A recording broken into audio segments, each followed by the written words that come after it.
Do you lean towards trust or suspicion? By Brenda Seefeldt. Yahweh, the Lord, the God of compassion and mercy. I am slow to anger and filled with unfailing love and faithfulness. Exodus chapter 34, verse 6. What does it look like to trust God in the midst of nothing being trustworthy? Let me start by telling you this true story and something about our brains. It took only 19 years of marriage for my husband to remember to take out the garbage every week. I can take out my own garbage. I lived as a single person for 15 years, but when I got married, there were 3 chores I couldn't wait to pass on to someone else: taking out the garbage, filling my car with gas, and grocery shopping. I made this deal with John before we got married. John has done 2 of these things well throughout our marriage, but remembering to take out the garbage has been a stumbling block.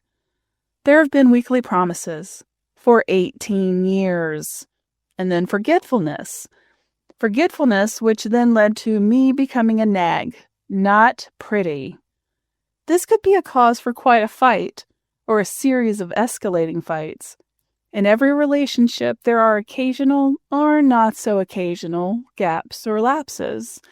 There are gaps between promises and performance. There are gaps between expected behavior and actual behavior. The problem comes in, what do we do with those gaps? Our brains innately fill those gaps with something. We can't help ourselves. We try to make sense of the gap and how the promise didn't mean anything, or how what was expected never happened. In filling those gaps, we have 2 directions our brains could go in: trust or suspicion. You either believe the best or suspect the worst. It always goes to each extreme, never something reasonable in the middle, like there is a middle between trust and suspicion. I don't think there is. So for 18 years, I had a gap with John in the garbage. I could have believed he cared very little about me, which is why he always forgot to take out the garbage. Or that he just doesn't ever listen to me when I would remind him the night before.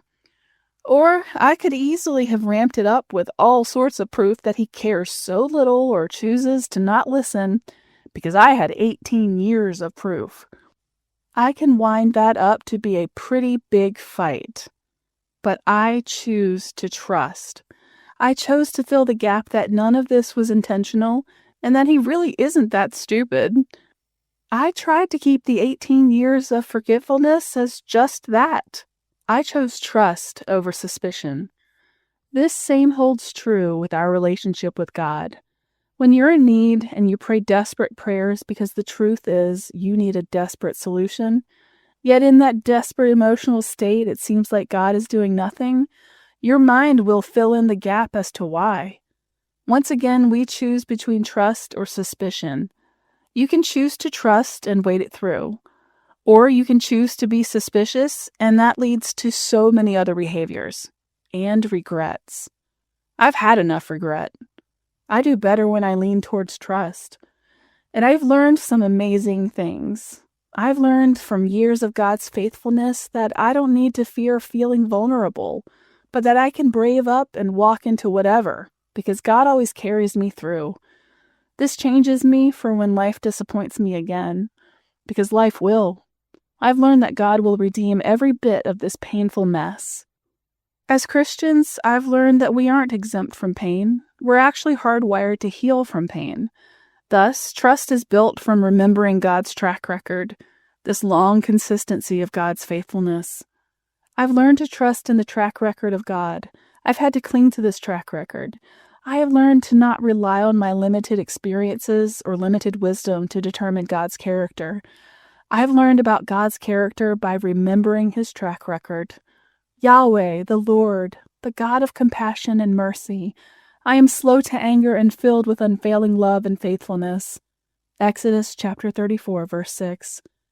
The Bible repeats a variation of this verse over 20 times. This is our best description of who God really is. I am learning to trust this God. Funny thing is how trust builds trust. When it came to not having monster arguments over the garbage for 18 years, it helped that John was good at buying the groceries and keeping my car filled with gas. I knew the potential was there. I chose trust every time. Trust builds trust. They do not fear bad news. They confidently trust the Lord to care for them. Psalm chapter 112, verse 7. Questions for reflection. Do you find it difficult to trust people? If so, what are some things that create these feelings? What types of things can you do to remove suspicion and trust people more? What does God's Word say about trust? Do a Google search for Bible verses about trust. Do you see any common threads or patterns in these verses?